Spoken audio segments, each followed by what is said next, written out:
Assalamu alaikum students, how are you? I hope you are fine. Today our topic is about the atherosclerosis, जो कि हमारा topic सी हम discuss कर रहे हैं ह्यूमन फिजियोलॉजी चैप्टर नंबर 5 का जो ट्रांसपोर्ट है।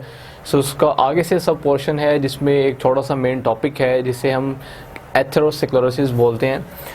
Actually it is a disease, ये जो है एक डिज़ीज़ है। It is a type of disease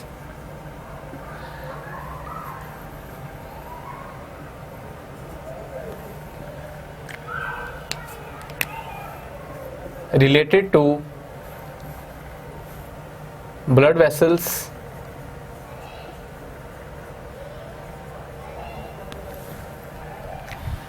यानी एक ऐसी डिजीज़ है जो कि रिलेट करती है ब्लड वेसल से, जिसका ताल्लुक ब्लड वेसल से है। अब ब्लड वेसल्स जो हैं इनमें आर्टरीज होती हैं, ठीक है जी, और ये जो आर्टरीज हैं इनकी डिजीज़ होती है ये एथेरोस्क्लेरोसिस। और आर्टरीज क्या हैं? Blood vessels. तो अब हम इसी चीज़ को डिस्कस करेंगे कि ये एथेरोस्क्लेरोसिस है क्या। अगर हम एथेरोस्क्लेरोसिस की बात करें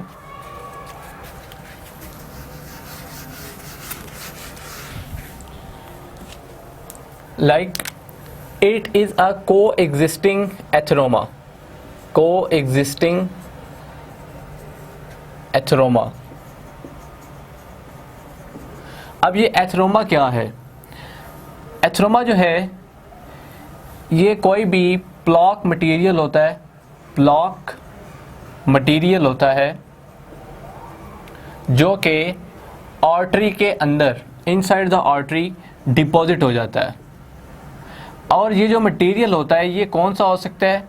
ये लिपॉइड मटेरियल होता है। लिपॉइड मटेरियल, लिपॉइड का मतलब है कि जिसकी नेचर लिपिड की होती है।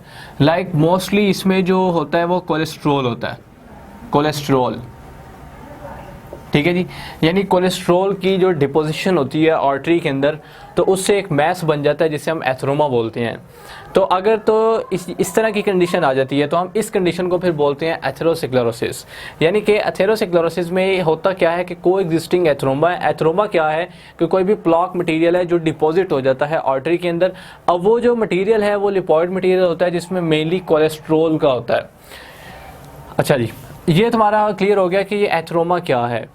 अब अगर हम इसकी बात करें एथेरोस्क्लेरोसिस की, तो इसमें अगर हम देखें तो बहुत से इसके यानी कि फीचर्स आ जाते हैं। लाइक एथेरोस्क्लेरोसिस की अगर हम लोकेशन की बात करें कि ये होती कहाँ पे है, लोकेशन, तो हमारी जो आर्टरी है, आर्टरी, इसकी 3 लेयर्स होती हैं, ठीक है जी। 3 मेन लेयर्स होती हैं। जैसे कि फर्स्ट लेयर की अगर हम बात करें तो फर्स्ट लेयर जो है वो ट्यूनिका एक्सटर्ना होती है, या हम इसे एडवेंटिशिया बोलते हैं। इसके बाद जो मिडिल लेयर है उसको हम ट्यूनिका मीडिया बोलते हैं, और इनर मोस्ट लेयर जो है उसको हम बोलते हैं ट्यूनिका इंटीमा।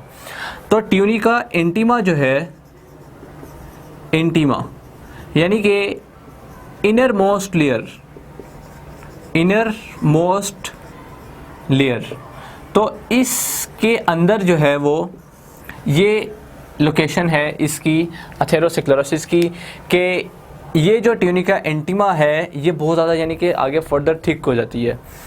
अब होता क्या है कि जब ये थिक हो जाती है तो इसके थिक होने की वजह से जो आर्टरी है, आर्टरी ये बहुत ज़्यादा हार्ड हो जाती है, हार्ड हो जाती है, ठीक है जी।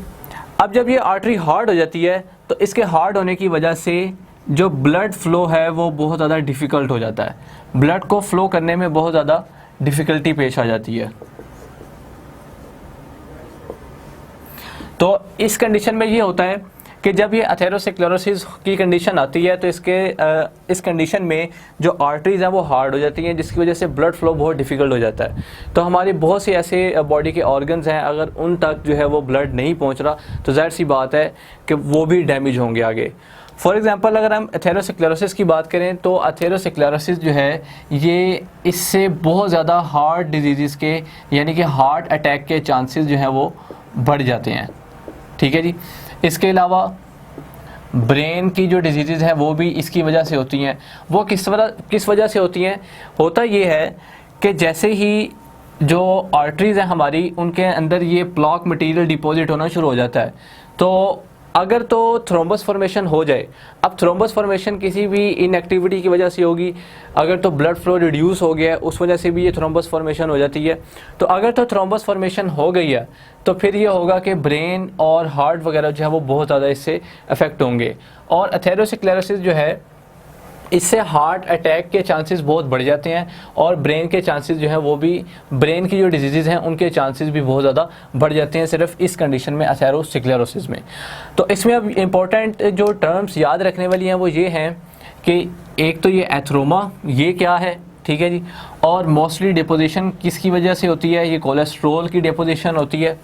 और इसके अलावा इसकी जो लोकेशन है इसको आपने याद रखना है कि इसकी लोकेशन क्या है, आर्टरी इसकी लोकेशन है, ठीक है जी। तो अगर फॉर एग्जांपल कि हमारे पास जो हार्ट है उसकी जो मेन आर्टरी निकलती है वो है एओर्टा, ठीक है जी।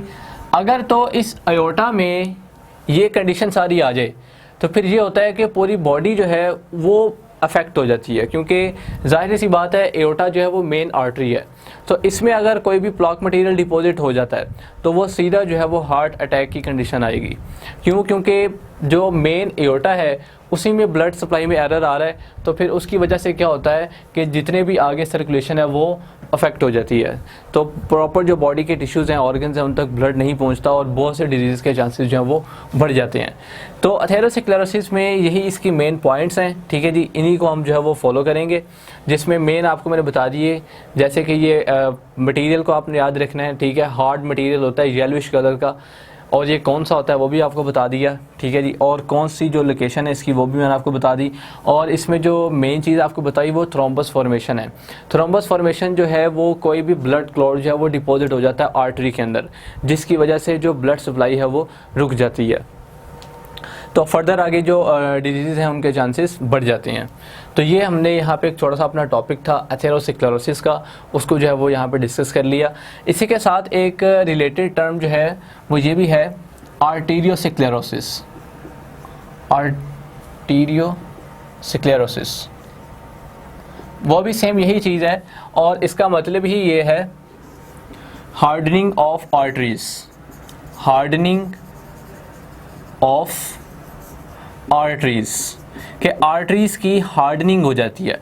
आर्टरीज़ जो है वो बहुत ज़्यादा हार्ड हो जाती हैं, ठीक है जी। वो किस वजह से? इस कंडीशन की वजह से, ये जो आपको सारा एक्सप्लेन कर दिया।